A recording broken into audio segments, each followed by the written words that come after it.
كل ما تعمليه الكفر يفك معاكي وما بيطلعش كريسبي بالشكل ده ولا باللون الخطير ده. ما تيجي اقولك عملته ازاي. هتجيبي بقى سمك، ده سمك هامور غسلينه كويس جدا ومصفيينه، وبدأت اقطعه كده جزل بالشكل ده.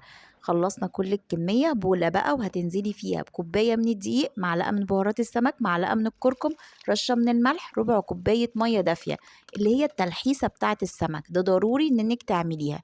هي دي اللي بتخلي الكفر يبقى ثابت. انزلي بقى بالسمك بتاعك كده في التتبيلة دي، وتعالي نحضر الكفر التاني.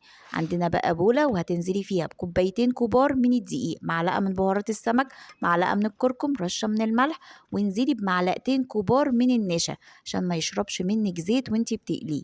بعد كده بقى ابدأي حطي السمك بتاعك من فوق لتحت من 7 ل8 مرات كده، لحد ما تاخدي التعريجة بتاعت السمك دي، كأنك بتعملي ستريبس بالظبط.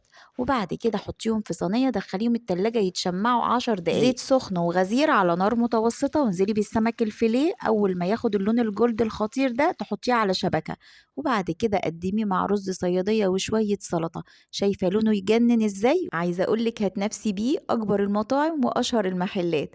جربوه، ولو عجبك الفيديو لايك وشير وسبسكرايب لقناتنا. أشوفكم في وصفات جاية كتير مع هبة إبراهيم.